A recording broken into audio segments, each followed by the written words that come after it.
gonna love this. I want to hear it. I'm objective. You're critical. Anico at the disco. He's positive. Join the Mixtape 615. Today, tomorrow, yesterday, It is the dopest supporter group in all of Nashville. forever. Testing. 1 to the 2 to the 3. Yo, this is a Mixtape 615 podcast, baby. And right now, right here, this is the place to be. If you're a Nashville Soccer Club fan, we've said it a couple times, a little tough to be. It's okay. We're going to keep rolling. We're just trying to see what's going on with them boys in goal right now, all right? That's what we're trying to do. So we invite you to lock in with us real quick. It's your boy. Listen up, I got new ones. Tunji, Your boy. a.k.a. Young Turtle, the Soccer Face, SF Doom, the DR Kid, affectionately known as Steve Papi, Yamame Por Favor, a.k.a. sipping Mai Tais on his beach in Belize, feeling cool like a summer breeze, a.k.a. if you see me on the street, don't lock eyes with me, cuz. Why? Because I will challenge you to a pokey battle, all right? All right? I'm the dopest pokey trainer you know, a.k.a. Hot Sauce. Ooh, that's hot. AKA Chicago Mike, the Glizzy Gladiator. And right here is another Mixtape 615 podcast brought to you by the Mixtape 615 boys. My guy, Ginger Snap. Can you tell them who you are? What's up, guys? My name is Austin, aka Wild Man. We getting wild up in here, aka Ginger Snap. Don't cross this ginger; he may snap. Because he's also the fumbling Dublin. Oh, okay. A little aggressive. AKA Chicky Parm Parm, AKA Red Beard. Logan, tell me who you are. All right, guys, y'all know who it is. It's Logan, aka Beer Main, aka Mr. C, aka Mr. Roboto. And this is the Mixtape 615 podcast brought to you by the Mixtape 615 supporter group, the dopest, the hottest supporter group in all of Nashville, in all soccer, in all the world. And you know what it is. We ain't no dinosaurs. We are out here living this, running this pitch, and you guys need to jump in with us. You guys need to go to mixtape615.com. That is mixtape615.com and jump in and run this pitch with us. Now, from the great Alex Morgan retiring this week to possibly football hitting its peak, in my opinion, with the NFL kicking off this week. There's a ton of football that has happened in this last week, but we are going to bring it to Nashville soccer football because there is a match coming up against a belt rival. That's right. For those of you who don't know, the Southern Championship belt is still up for grabs, surprisingly, this year. Nashville still has a chance to win it, and Austin's going to take us in to talk a little bit more about this match.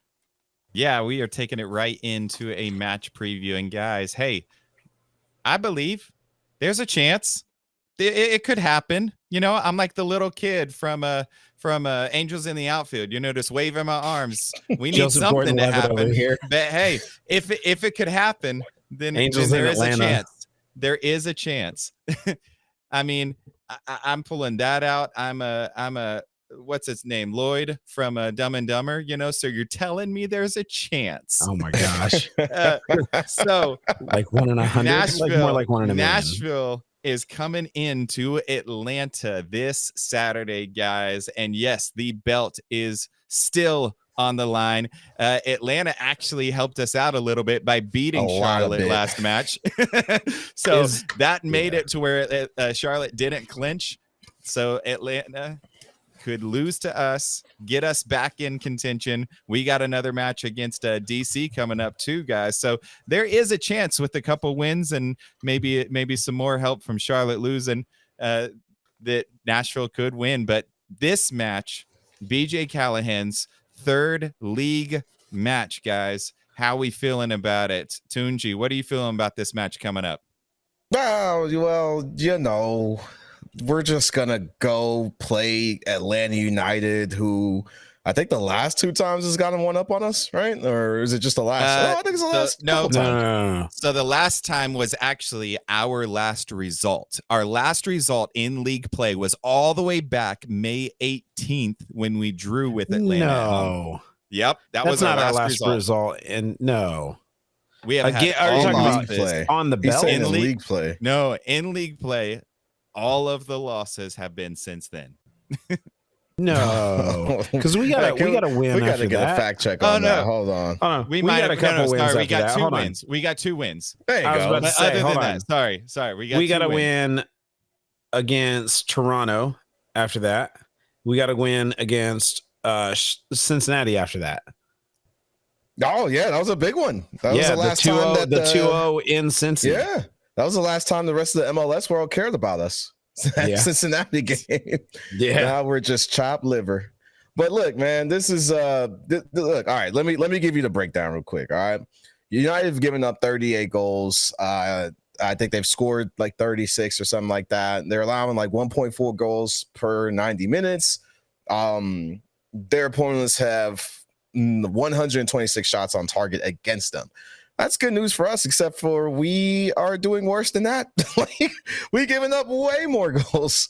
Well, have we given up way more goals than them? I think we have, man. So it's just as bad. Like it's just as bad, except that they're doing a little bit better in the not sucking so bad department. So congrats, Atlanta United. Congrats. I mean, I don't know how excited I am personally. Like, you know, because in my opinion, like, I think, it's going to be a tough opponent just because of the history between the two teams, meaning and when I say history, meaning they've played against each other a lot recently. And then MLS is trying to make the I-65 rivalry a thing, right? The Jack and Coke, if you will. The Jack and Coke Classico. I like that one much more. You know, so like the thing is, like, I don't know. I think that they might be a hard opponent, but here's one thing I do know: with the current roster of guys that we have and the way that they're playing, they're going to find a way to make the game hard on themselves. Nashville SC, I'm talking about. That's basically been their calling card all season. So I don't know. I want to have a lot more like, let's go. But at this point, like, I'm just trying to figure out how BJ Callahan is going to get a result from this team. And then I'll worry about if we win or lose. Yeah. And I mean, it's interesting because you've kind of seen the collapse of both teams around the same time, except I feel like Atlanta has more of an excuse because they've sold off a lot of their players. Like, you know, they've kind of they are working on a rebuild at the same time as we are, except we are rebuilding with the same roster. So at least they've got an excuse, but they've also had more wins than we've had in recent memory. So Logan, with Nashville's 8-game, I think it's eight match losing streak that we're on right now. And I think that's just league play, not even including the 2 losses with Leagues Cup. Leagues Cup, we're at a big 10. Yeah, we have reached double-digit losses if you include Leagues Cup. So with Nashville SC's woes, BJ Callahan trying to get his first result. What are your thoughts going into this match? Look, our last win, our last draw, our last points. You have to go all the way back to June. It's coming NYC SC. That was actually the last result. It's coming up myself, on. So I apologize. It's coming up on 3 months now. I mean, we're going all the way back to June 22nd. Like, it is rough to be a Nashville fan right now. So there, as far as having any kind of hope about this match, there's a lot of people that aren't there. But you do also need to take into account that Atlanta is allowing more goals against than they are taking. So are we, but there's the option. They also loaned out one of their best players. They have been able to really not produce much since then. It's almost like they're trying to rebuild mid-season as well.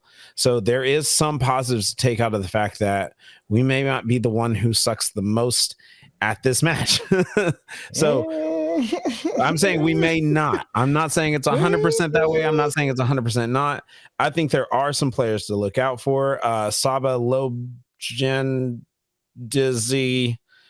I don't know how to say his last name. Yeah, you butchered it. Sabalab. I'm going to call him that because LOB is the person. So Sabalab over there. Sabalab is 6 goals on, which is pretty solid. It's not as many as, a player or two of Nashville's that have those results, like Super Sam. So we've got some guys that we definitely need to look out for, that we need to put, hats on hats, if you will, man on. But I think with the results that they've gotten recently, with the results that we've gotten recently, we have a chance. Yeah, there is always a chance. I would say this. I think we have, even with Joe Willis's recent performances, which haven't been that bad considering the circumstances, I think we have a better goalkeeper than Atlanta. Brad Guzan is yeah, Guzan's pretty solid. He's solid, but I just think that Joe Willis's career, speaks for itself. I mean, 72 shutouts, bro. And while defending 1,198 shots, in previous years. And I'm not putting this on Joe Willis. I'm not putting this on Joe Willis, but if you look at our last, our 8-game losing streak right now, and Logan, if you want to double check me on this, I just did a quick count, but it looks like we have given up 21 and only scored 3 goals in our last 8 matches. So yes, Joe Willis has been doing everything he can, but I don't know if Joe Willis can be that guy, especially when the back line hasn't been helping him out. Real quick. I just have to put this out there. Guzan, 70% save percentage. Joe Willis, 73%. That's over the course of their careers, and Guzan has quite a few more games under his belt. Almost 100 more. Actually, I think about 100 more. So yeah, keep that. Oh wait. Yeah, he's got more games under his belt. But okay, I still think Joe Willis is the better goalkeeper here, and that's I think the way the game is gonna go, that's what we're gonna be looking at. Like who can keep the most goals out of the net? I was gonna say, who gave up the most? I think that's no. Who gave up the most? There we go. Yeah. But see, the hard thing is Atlanta's coming off a clean sheet, whereas Nashville hasn't had a clean sheet in 9 matches. So to give Austin to come back to that, just talk about that. Our last clean sheet was our last result against NYCFC. 1-0. Right? Yep. Yeah. Since then, we have had 3 goals for, and it looks like 28 goals or 20. Excuse me, 21 goals. 21 goals against. 21. Yep. If you don't the include, last game made it 21. Yeah, and I'm not including Leagues Cup because that's Yeah, please don't. Leagues Cup, that was what? If you include 3 more goals, that's one more. That's it's 3 more goals against us. Yeah. But it is 1 more goal for us. It doesn't matter. So it doesn't matter. 1 step forward, 3 steps back. Yeah, and we'll get into it more, but we have 1 goal in 15 plus shots since BJ took over. We have 57 shots in total since he took over, as far as shots in general. But as far as shots on net, we've had 15 be on net since he took over, and 1 that went in. So the woes are real, guys, but hey, there is a chance. Tunji's still holding the belt. We'll see what happens on my shoulder. Come take it from me. Come take it from me, Charlotte. You've got to earn it first. You got to earn it first. I don't care if they earn it. They got to pry it from my cold, dead fingers. Now, let's remember that we do have what I would consider a massive disadvantage as well. Yazbek is not going to be with us. We've got, obviously, we all screw that guy. So we all got a little bit more context. It wasn't that he was doing something Australian. Sorry, Tunji. It was a little bit more than that. And I don't think any of us here condone that language towards anybody. So, but he is going to be serving out his suspension. Yeah, good. Put him on the bench. Put him on ice, man. Look, I have two things to say about that, and I'm gonna just leave it here. One, this kid's a bloody idiot. Like, this is your debut home match, and that's how you decide to crash out? Yeah. That is insane levels of idiocy to me. Like, what? Get your head in the freaking game. Two, homophobic slurs, racist slurs have no place in this game, no place in this community, and no place in our city. Y'all means all here, and I stand by that. Look, everyone can keep talking about how they hope that the 2-game ban and like the education is going to help him and he comes back better. I need him to figure out if he wants to play here or not. I need him to figure that out, because if he does, he can't just bury those homophobic feelings. He has to incinerate them. You have to you can't be wearing this badge and be feeling that type of way. That's just not what this represents. You know, 2 games gone out and a little talk with a therapist, that's not enough, man. Patrick needs to change before I accept him as a boy in gold. Real change. Agreed. Yeah, and that's a tough one, because I mean, if we look at like the era that we grew up in, it was different back then, but he's 10 years younger than us. It is different. You've grown up in a different era. We have learned more. We know better now. We have these education out there. It's not lack of my wife actually says it best, is like, ignorance is a choice at this point where we are in this world. Ignorance is a choice. Say that again. Say that again. Ignorance is a choice. And so whenever he says things like that, you know, like back in the day, I feel like I heard that all the time, like growing up, like, you know, but we didn't know better then. We know better now. And you are a professional athlete in a sport that is very driven, and the supporters are very vocal and active. And so you've got to know better and know your audience, you know, and know what you stand for and what you represent whenever you put that on, you know, if with the league and with the team badge. You know, I think he is a good player that can bring a lot. He is still 22 years old. If I was held accountable for everything that I did at 22 years old, I probably wouldn't be standing here today. You know, and so I want to show a little bit of grace, because I feel like we get very quick to cancel. I'm not saying that what he did is okay. I want to put that out there. I'm not condoning. However, he is a 22-year-old kid. He is a professional. I hope that he learns from this and we can move forward, because I do think that he can be an asset to the team. He just has to get better about his speech, and that's what I'm going to say. His beliefs. He's got to get better about his beliefs, bro. I don't like that. I don't like him tossing. If that's the word, you know, because they still haven't told us the word. But again, that's one source. We don't have the official no official statement has said this is what he said.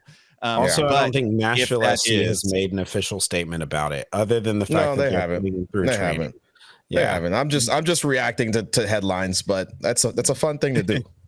I mean, it's what we do. It's what we do. And speaking of, we've got to go back. We've got to bring it back to our rubric that we created about a month ago when we talked about BJ Callahan coming in, because we talked about going 30, 60, 90 days out. We're about 30 days out. So we're going to talk about how we would grade BJ Callahan's first 30 days right after this. Hey, Mixtape 615, are you ready for the 2024 season? We want you to join us, join our supporters group. It is the dopest supporters group in all of Nashville. So sign up right now at mixtape615.com and rock your 2024 membership scarf so you can show off and say, we run this pitch. Imagine standing on the field, feeling the energy of the game close up, all of the energy of the stadium. That's a reality for our members. You can get on-field opportunities, plus get access to our tailgates where you'll bond with fellow fans over great food, soccer passion, and don't miss out on our epic away game watch parties. So sign up now, mixtape615.com, and join for the 2024 season.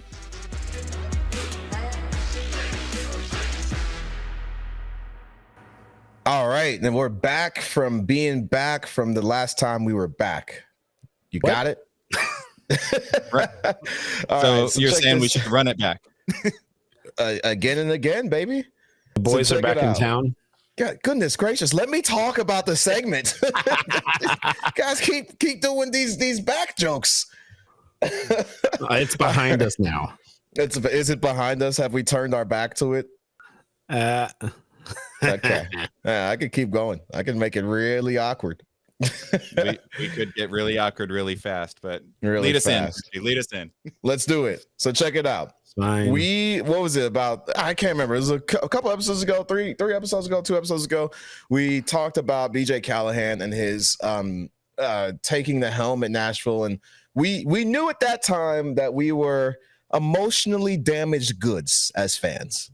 We knew that we were going to have some emotional outbursts, if you will. Emotional damage. So we basically told ourselves at that time, hey, we're going to decide what we're going to judge Brian Jimmy John Callaghan on. So basically, this is where we're at. We made a rubric. If you want to go listen to all of our podcasts, it's like one of them. It was like 5 back. It was 5 back. I think it was like 5 or 6 back. It was okay. It was right after they announced, which was early July. There you go. So it was like right after they announced, and he was still about, I don't know, 10 to 20 days out from joining the team. Let's just say we've been through it since then. Yeah. Well, we've seen some stuff, but remember, before we go off the rails and start just bashing BJ Callahan, who's only had Leagues Cup and 4 games total, 2 MLS matches and a Space Cowboy match. Before we start bashing him and his performance, real quick, the reason that we even said that we were even doing this topic is because somebody commented on, it was Enough is Enough 3710 commented on our last pod, and he asked us, why do we think BJ is a good coach? I'm not saying he isn't, but why do we think that? First off, we love when you comment on the YouTubes and anything. Please. Keep commenting. We will reply. Always comment. We will reply. And second off, Enough is Enough 3710. We never said that we think BJ. I said I'm starting to warm up to him, but I didn't say he's a good coach. Okay, but I'll tell you what we're going to grade him on, and then I'm going to pass it to you, Logan. Again, when we made our rubric, we said we're going to look at how he impacts our attack, especially in the final third. We're going to look at how he's going to help us with player development, and we're going to look at how he's going to help us maintain the playoff position. Womp womp. Anyways, so here we go. Logan, how are you grading BJ right now? So this is I've been very vocal about it. It's got to be shots on goal. It's got to be the chances that we have. It's got to be our, expected goals. Where are we actually finishing? And since he took over, it's not been great. I actually did the math. I apologize again, Austin and Tunji. These guys had to sit here for like an extra 10 minutes while I figured out the math. It was a lot. So since he got to Nashville, over the course of the 4 games that we actually have record of, he has 15 shots on net as a team. Under BJ, we have 15 shots on net with 1 goal in. That essentially equates to a 6.67% conversion rate of shots to goals. In the games leading up to him, and I'm including from beginning of the season to before his first game, our shot conversion rate was actually 27.17%. So we were converting almost every 3 to 4 goals that we were shooting to what was going on in the net. I know it surprises me too. I had to go in and double check. There's no way that that's actually the case. But yeah, there are some games where we only took 3 shots on net and we got 2 goals out of the 3. There was one game where we took 5 shots on net where 4 went in. That was actually our May the 4th game. So there are a few games where we didn't have as many shots on net, sure, but goals were being converted. And again, that was part of my rubric. So when it comes to that side of things, I think he's failing. Now, some of our other things, again, new player introduction and integration, I think he's succeeding on that. As far as transitions of skills that are going through, I haven't seen a ton of it yet. We're only 4 games in. The morale of the team, who knows where it's at. As far as any skill upgrades, I'm still waiting to see most of the basics. I'm seeing a lot of just I'm seeing Hani stepovers, but I'm not seeing Hani actually dribbling the ball through the middle. I'm not seeing Hani making smart, quick decisions, just like I'm not seeing most of the team making smart and quick, lightning quick, smart decisions going from left to right, going into the net. I just got to see more. Okay. I mean, I feel that, dude. Again, hey guys, it's not a lot of data that we're parsing through right now. So, take this, it's 30 days. You're only going to see you're only going to see maybe like the big trends, the start of the big trends in 30 days, but you're not going to really get that minute details. But I digress. Austin, Ginger Snap, Thumbling, Dumbling, Smumbling. What you got? Tell me what you think about BJ 30 days in. I'd just like to point out the way that you said fumbling Dublin is like what a fumbling Dublin would say after he's thrown back a few Guinnesses. Well, you see that I do have an Irish-sized pint here, a true Irish pint. But no, I think that BJ, I agree with what you're saying. Like it's hard to grade him 30 days in. I know we said we would, but 4 matches in, 2 of those matches being Leagues Cup. It's tournament play, it's group play, it's a little different. We've had these 2 or this one home match and then one in Orlando. It's a home and away. So it's hard to see him really gain momentum because I feel like there's just not been enough momentum there. You had the Leagues Cup break where basically we got grouped and we were not playing. We went almost a month, right? Or not a month, but almost a whole month. About 3 weeks. Yeah, 3 weeks without a match. So it's hard to gain momentum, but I'm sticking with what I've been saying. The last 9 matches since BJ came in, the last 9 matches of the season are just going to be him evaluating. So as far as the attacking play, we've seen some. Our defense has still been the issue. We have a goal, but that was against New England, and it was against New England who knew they had to lose by 2 for them to be out, and they had already scored a goal. And so it's like, take that for what it is. With that goal, it was a beautiful play by Yazbek over to Sam Surridge. I remember that one. That was that first look at Patrick Yazbek, what he can contribute on the field. But as far as player development goes, I do think that we're seeing some things that are positives. We've seen a few players called up. So during Leagues Cup, we got to look at Jordan Knight from Huntsville. We've seen Forrester Jago used, a little bit more. We also got to see Julian Gaines. And so seeing that happen, seeing some of the things that he's been able to implement with that, we're also not seeing all of the back end that he's doing with player development, because that is what BJ does. That's kind of his thing, is that player development. So I know there's got to be more on the back end. I mean, some of these guys that we've just added, we're seeing Jonathan Perez. I know Logan loves that dude, but we're seeing him actually contribute. He's got results. Good. And he's a young guy. So some of these young things, the playoff push, I think we're kind of out of it at this point. Let's look to next season. Start our rebuild now. We're at the bottom. We're literally at the bottom. We don't have a way to save it. We're the So lowest there's team. no chance. No chance. You know, we're holding on. The belt's the only trophy that we'll get this year if that happens. Tunji's still holding it.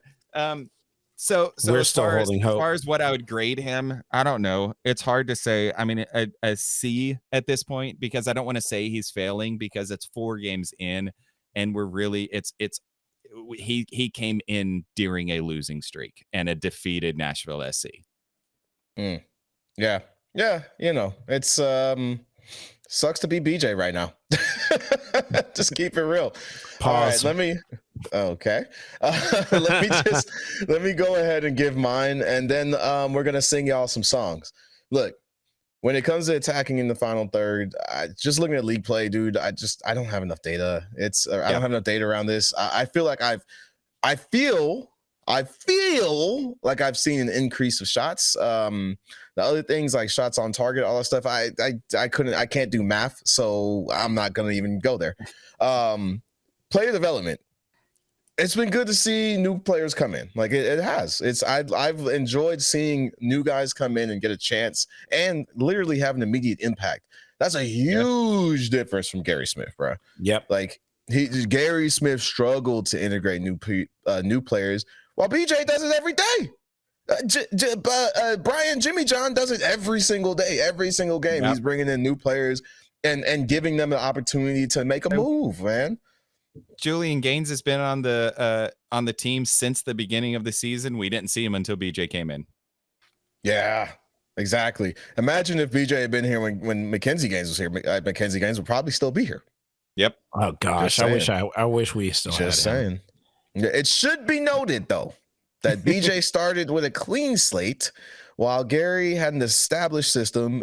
So it's a little deceptive, you know. When you have an established system, it is hard to move pieces around. But that's what makes you a coach. You know what I'm saying? Like you're supposed to be able to take players and put them in your system. Now, if they are not a good fit for your system, that's a whole different thing. But that's a conversation you should be having with your GM. Correct. Anyways, but without digging too deep, I'd say player development right now for me, it meets expectations. He's giving the young guys a chance. Playoff position. Yeah. No, playoff position. Well, let's just focus on morale and getting there. They're terrible. Out terrible. The guys seem to be enjoying themselves more on social media videos, but when it comes to social media is not morale in the team. Big oof. Yeah. Well, on the pitch, it doesn't look like they're vibing as hard as they are on the social media. And I'm talking about the Nashville SC forced videos they make them do. The weirdest thing to me was Godoy. If anyone saw the team against the game against Huntsville, or heard about it, we had a man in Huntsville, we had a man in Alabama. Shout out Blake. He told me that Godoy was losing his temper in a friendly against a junior team. What's wrong with this guy? Which against players in your own club, essentially. In your own club. But that goes to show you what's going on behind the scenes. Nobody's connected. Nobody is staying in a positive way. And again, we talk about where leadership is. When people are getting that frustrated and losing it out on the field, and no one is there to take accountability for it, and no one's there to hold them accountable to it, zero leadership. Zero. Nada. Zilch. Let's move on. Tactical transition, right? That's one of the things I was thinking about when we made the rubric. I'm like, okay, how quickly can he transition the team to his style? It might be too soon to look at this, honestly. But I can tell you, just from what I have seen, it's not going great. He's not there yet. Not terrible, but not great. Not great. That's where I'm at. How is he using the best players when it comes to getting us in the playoff position? I think he has put Hani in a better position. I think I'm one of the few people that think that. I feel like I've seen Hani be a little bit more aggressive. Yeah, we've talked our stuff about Hani in the last last couple pods and how he should be a better leader, this, that, and the third. But I do feel like I've seen more of Hani trying to make things happen. Now, there's a lot of other stuff that I have seen that I didn't like, but I do feel like I have seen more of Hani trying to make things happen. He's just not converting, and that's, it is what it is. Anyway, overall, below expectations. Below for his first 30 days, I'd say he's below my expectations, but not like drastically low. That's my thoughts, guys. What do you Were think? you expecting at least a result? Is that kind of where we were thinking? Yes. At least a result, like at least a draw. Yes. Okay. Yeah. Yes. I think that was fair. I think that's fair. I think there's a chance that we could get it this weekend. At least a result. He gets a result this weekend, and now I'm like, okay, all right, Ryan, Jimmy John, let's do it. You guys know I'll be too lit on Wednesdays at Southside Kitchen and Pub, but it does not have to be a Wednesday for you to get too lit with me at any of our away watch parties. Be sure to follow us on Instagram at Mixtape615 for all watch party information so you can get in the mix with us, me, Logan, and Ginger Snap. Let's go.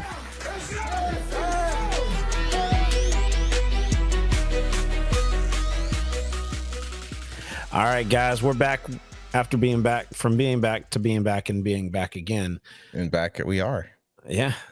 Guess who's back? All right. Back again. Here we are, guys. We're gonna put together this playlist, this little mixtape that we've got going, a soundtrack to the way that we see things as it stands now, either with the team, with the upcoming match, with just the overall vibes of where we're at as a fan. All of us have a little bit of a way that we do things. We've put some songs together in the past. This is one that we've brought back once or twice, but man, I've missed it. I don't know about you guys. I've missed it because I miss going and then looking at different lyrics that just really come to mind when you're talking about this team. So I got to know, let's start it off with Tunji. Tunji, I got to see where your mind is at, my friend. Where are you at with the team? What's your song that you're adding to the playlist? I would like to submit for your approval, Nashville Soccer Club fans and anyone listening, Raindrops Keep Falling on My Head by BJ Thomas. And this goes out to you, Brian,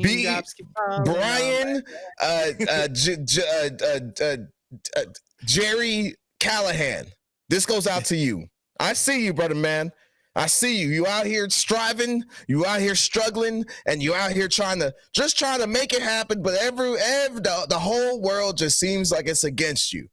I got you, brother. Because why? I see you. The raindrops keep falling on my head. And just like the guy's feet are too big for his bed, nothing seems to fit. Oh, careful. Those raindrops are falling on my head. They keep falling. Wait a minute. Here come the next part. So I just did some talking to Mike Jacobs, and I said I didn't like the way he got things done, sleeping on the job, but those raindrops is falling on my head, and they keep falling. Oof. Nothing's worrying me. Oh gosh, he's a very positive. He's a very positive guy. He seems naive. BJ Callahan seems very naive. I can see that. I don't know. That's my song. Raindrops Falling on My Head, BJ Thomas. All right. I'm glad that we have not talked about these songs yet because I'm really curious if that's going to be Tunji's. Austin, where's your head at? Oh, I got it, man. I got it because I'm kind of with you on there. I think it's really funny that, we haven't talked about this. I just have to put that out there, but it's not BJ's fault. So the song that I picked is We Didn't Start the Fire, but I'm changing it to He Didn't Start the Fire. There it is. Then, I got a whole, I changed the lyrics and everything. Y'all ready for this? Oh gosh, I got to hear this. All right. Go ahead. Losing streaks, goals are dry. Sam Surge can't supply. Mukhtar's trying, nothing flying. Fans are left to wonder why. Defensive woes, down we go. Zimmerman can't block the flow. Austin, Philly, Orlando's 3. Each match brings more misery. He didn't start the fire. It was always burning, but the team's still turning. He didn't start the fire. Though we're on the side, he's still fighting with pride. Wow. Well, golly. Man, all right, still fighting with pride. Jones, get this man assigned. Man, the Press two the of you guys vinyl. coming out. Where's Weird Al when you need him, man? He needs to jump in and learn from you guys, because y'all changing lyrics up in here. Y'all are changing things around. Weird Al's my homie. We writing parodies and everything, but it is not BJ's fault. He didn't start the fire. This ship was already burning. Yeah, for about 8 games before him almost. That's true. Well, I'll tell you this, man. Y'all may be adding some funny ones. Y'all may be adding some fun ones. But one thing that I've been feeling for a while is the frustration. And our guys, 10 games lost in a row. I'm not okay with that. So, we looking at the roof of the church.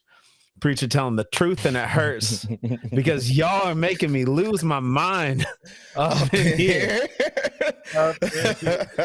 Y'all gonna make me go all out up in here. Y'all gonna make me act a fool up in here. Apparently doing it himself. Y'all gonna make me lose my cool up in I'm here. telling you, this team has been so frustrating, and it's almost to the point where either you're just gonna give yourself an ulcer from worrying so much and being so hunkered in and frustrated, or you just have to laugh it off. And that's clearly what our playlist today is showing us, that if we are not as frustrated as we could possibly be, the best thing we can do is be free and laugh it off, because we did not start this fire. We've been sitting here burning ourselves just from the heat backlash. Man, it's a lot. But I tell you this, the playlist is going to keep coming. The songs are going to keep hitting. Our podcast is going to keep turning. This is episode 42, 43. I think it's 43. Callaghan 33. Yeah, I think it's so Callaghan to 33. bring us home on the 43rd episode, Austin, please take it away, my friend. Yes, sir. Guys, you want to keep listening. We love you guys. We're wrapping another episode. You guys have kept us rolling, even when Nashville has been more difficult to watch. I don't want to say unwatchable, because I'm still watching all the matches, but more difficult to watch. You guys are still listening to us, keeping us rolling. Speaking of somebody who's keeping us rolling, Doug Branson, this guy is keeping us rolling through all of these as well. He's the real MVP, our ace producer. Don't forget, guys, stay connected. Hit us up at mixtape615.com and all of our socials, Instagram, Facebook, X. Hit us up at mixtape615. And for all of our video content, you know where to find us on YouTube at mixtape615pod. So, guys, keep it real, keep it vibing, get you some Tunji hot sauce. Start flapping your wings. Maybe we get a result so that we keep that belt. Mixtape 615, guys, is signing off.